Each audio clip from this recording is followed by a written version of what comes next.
Yang kedua disebutkan Allah juga berkuasa di atas urusannya, yang mana ketika mereka mengkhianati Nabi Allah Yusuf, mereka pulang kepada bapa mereka pada waktu malam.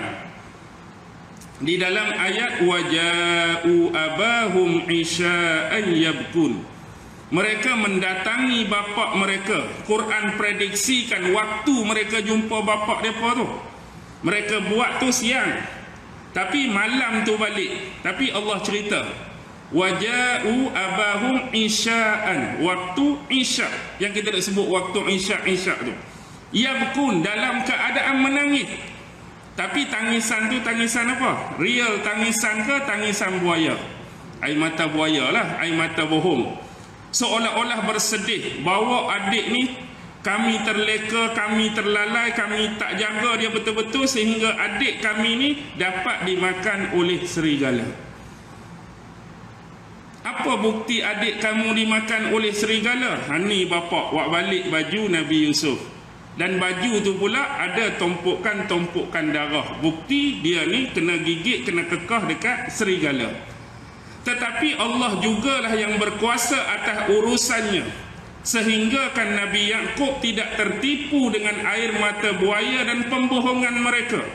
Mereka buat tu berhati-hati dah, tetapi kesilapan hak paling besar ialah baju tu elok saja ada darah tapi tak ada kesan koyakan.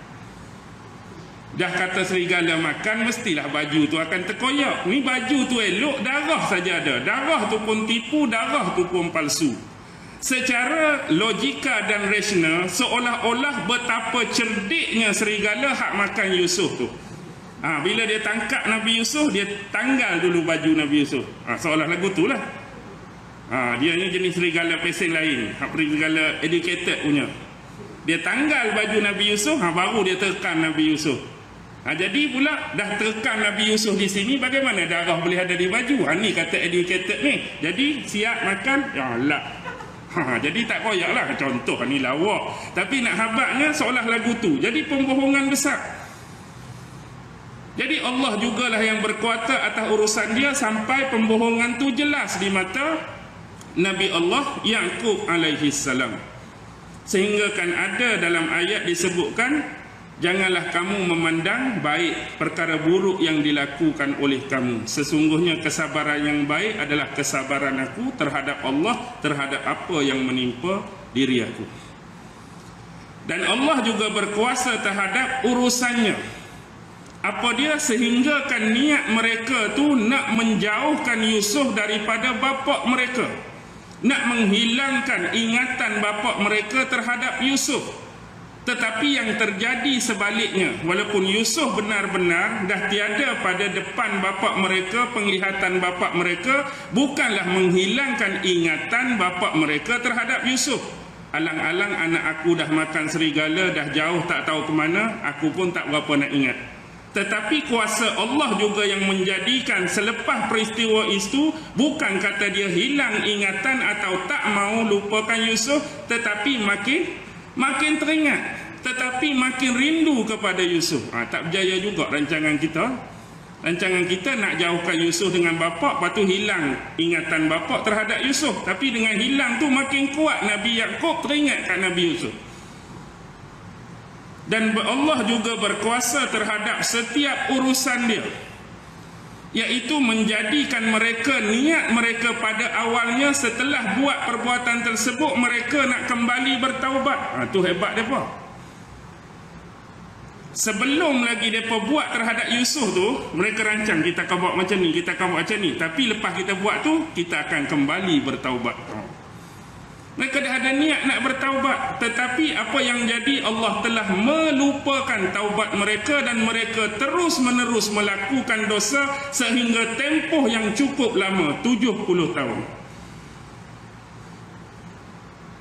Dan Allah jugalah yang berkuasa menjadikan ataupun memberikan kedudukan yang baik kepada Yusuf, sehingga mengangkat Yusuf sebagai seorang pemerintah ataupun menteri perbendaharaan Mesir, sehingga akhirnya mereka sendiri pun datang menemui Yusuf dalam keadaan bersujud kepada Yusuf dan mengakui kesalahan-kesalahan serta kesilapan mereka.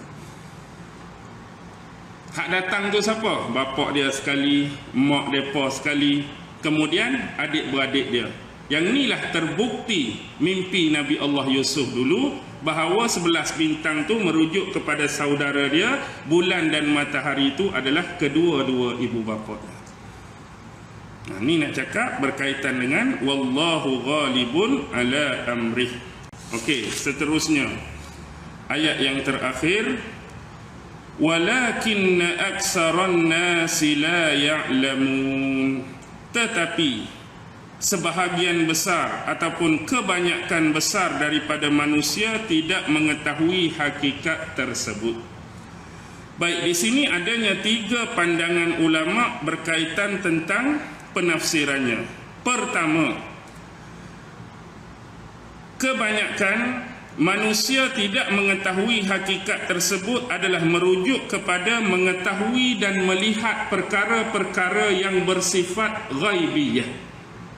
Yang dimaksudkan dalam ayat ni mengikut pandangan pertama, tak ada siapa di kalangan manusia yang tahu perkara-perkara gaib, apatah lagi melihat perkara-perkara gaib, kecuali yang sesuai dan diizinkan oleh Allah.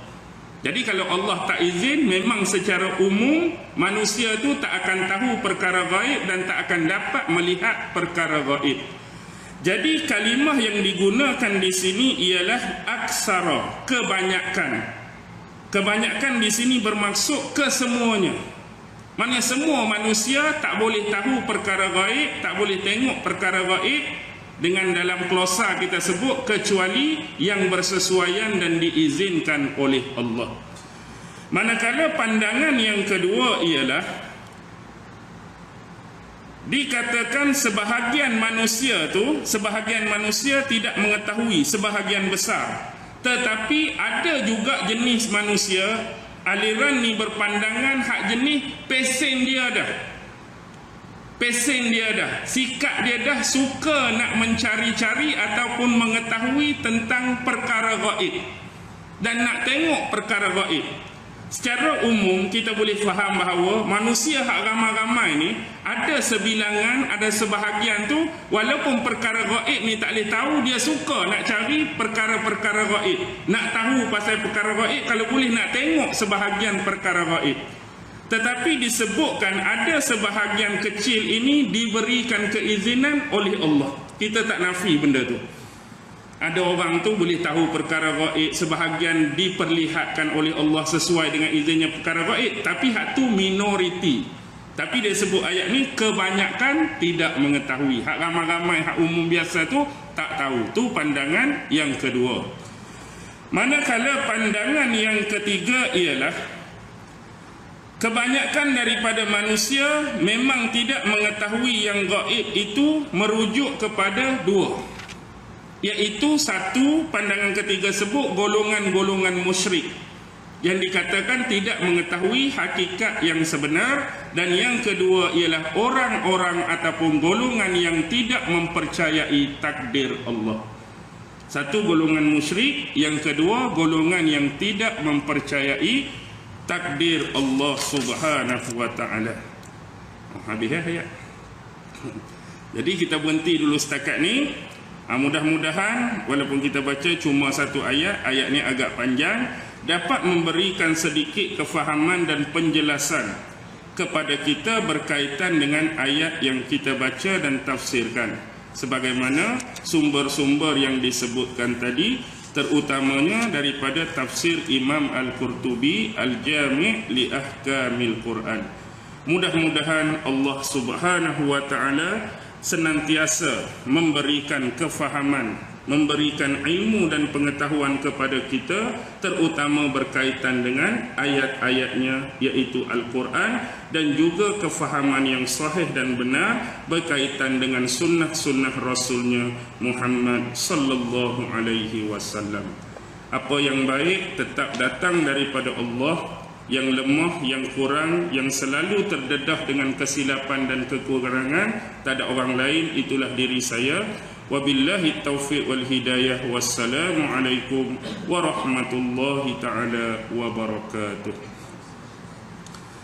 أعوذ بالله من الشيطان الرجيم بسم الله الرحمن الرحيم اللهم إنك تعلم أن هذه القلوب قد اجتمعت على محبتك والتقت على طاعتك وتوحدت على دعوتك وتعاهدت على نصرة الشريعة فوثق اللهم رابطتها وأدم ودها واهدها سبلها واملأها بنورك الذي لا يخبو واشرح صدورها بفيض الإيمان بك وجميل التوكل عليك وأحيها بمعرفتك وأمتها على الشهادة في سبيلك إنك نعم المولى ونعم النصير وصلى الله على سيدنا محمد وعلى آله وصحبه وسلم والحمد لله رب العالمين الله أكبر